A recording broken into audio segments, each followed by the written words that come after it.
This is the automobile and the airplane, Objective 1, about the origins of the American automobile industry.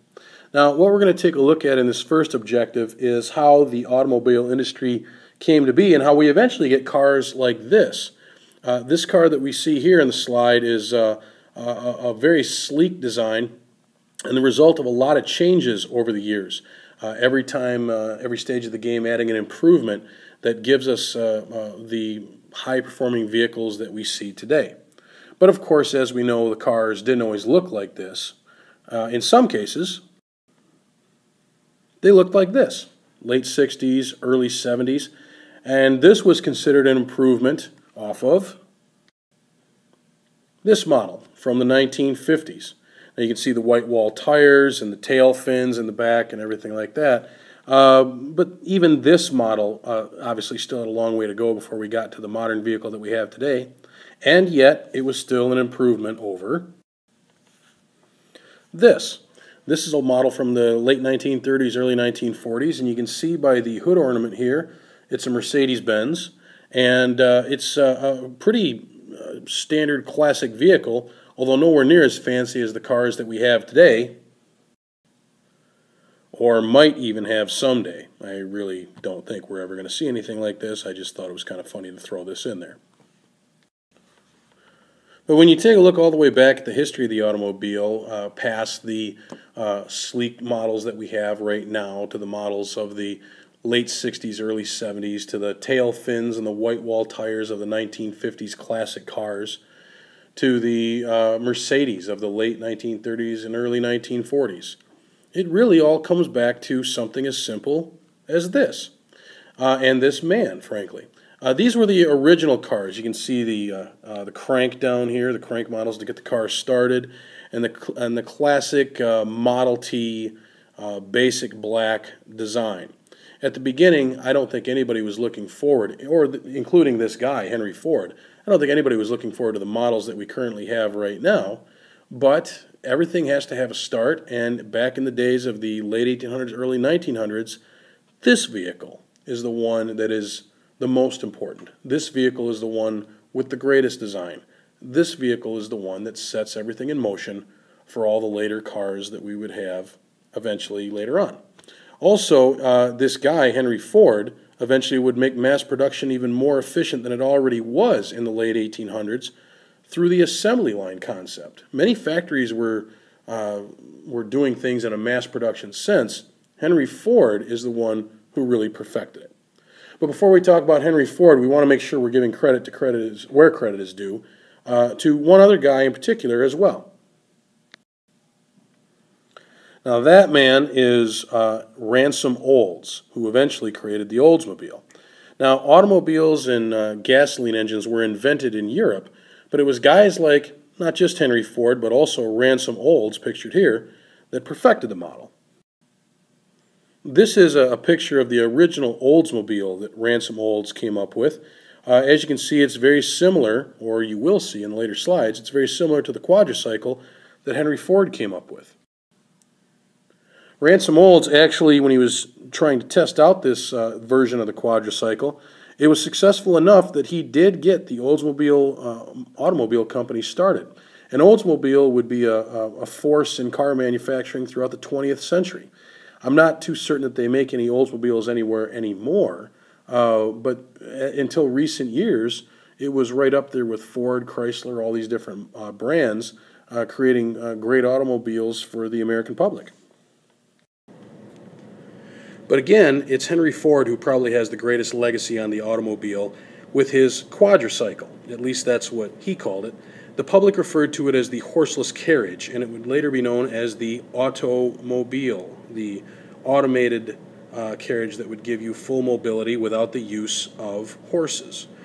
Now, initially, Ford was kind of a nervous guy, and so he consulted probably the guy that most of us would have consulted in this case, Thomas Edison. And Edison, after giving him some words of encouragement, sent Ford back, and Ford, and I want you to write this date down, in 1896 creates his quadricycle. Now, as we know, the quadricycle is going to become stuff of legend later on. Henry Ford, for all the advances he made with the engine and everything else, still like to come back to the quadricycle as his original model and his original pride and joy. The quadricycle would be celebrated well after, 100 years after its original invention or innovation, as part of the pioneering spirit of America and part of the freedom of America, for that matter. And it's most likely to be celebrated for years to come. But obviously Ford couldn't stick with just that original model. I mean, as time passes, you got to make advancements. So coming off the quadricycle, he came up with this version, the Model T, or the Tin Lizzie, as it was called. Now, this would revolutionize America despite numerous problems with it in terms of horsepower and the fact that it sometimes would stall out when going up hills, and also with it only being available in black. However, his methods of mass production became so efficient that the car was now not a rare item. It used to be that only wealthy people could afford the new automobile because they were so scarce. There was such a limited supply of them that they almost had to be considered custom-built items. And as you know, if something is more scarce, it's more expensive. But with Ford's methods of mass production, the car was now not a rare item. And for the first time ever, the automobile becomes affordable for everybody. For that reason, the assembly line became popular all over the world, although in some other countries they resented what were called the quote-unquote American methods. But you couldn't really argue with the results. No matter where you were, America or around the world, the assembly line, specifically Ford's version of the assembly line, was the way to go. Now, by 1910, there were only 69 car companies that existed in America because, again, they're basically creating custom vehicles.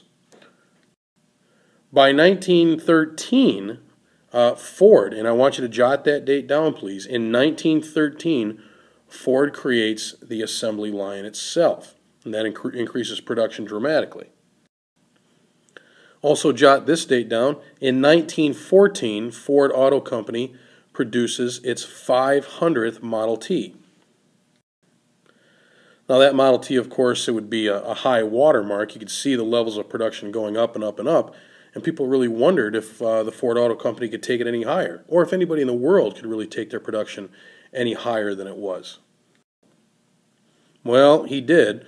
Please write this down as well. By 1930, the end of the Roaring Twenties, Henry Ford had produced 20 million Model T cars. And I want you to think about this, and I think you ought to jot this down as well because it's a pretty unique fact. That would be enough to circle the globe if those were lined up bumper to bumper. 20 million Model T cars would circle the globe if lined up bumper to bumper. So obviously, Henry Ford's assembly line concept was working. Now, this whole idea is pretty unique when you consider that it came from a fairly odd source. When you think of someone who's going to revolutionize the world in any way, in this case through automobiles, you really don't think of somebody like Henry Ford. Henry Ford was a very tall, quiet man.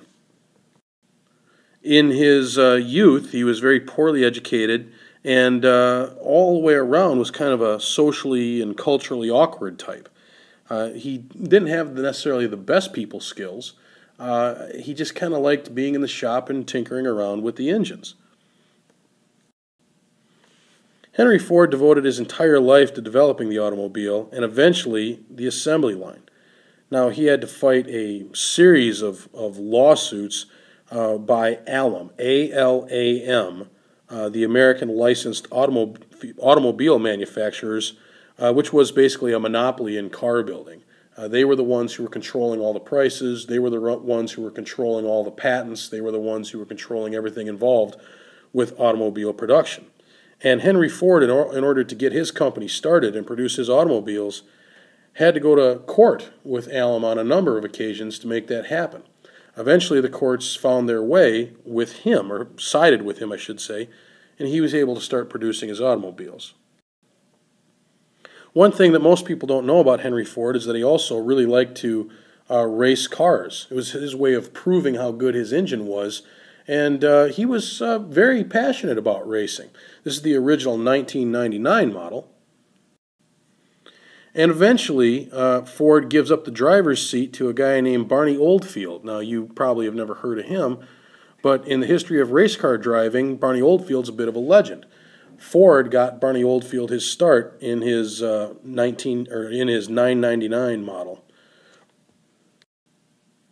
But of course, Henry Ford's roots were in car racing itself, and so I would imagine that Ford probably didn't mind getting back behind the wheel every so often as well.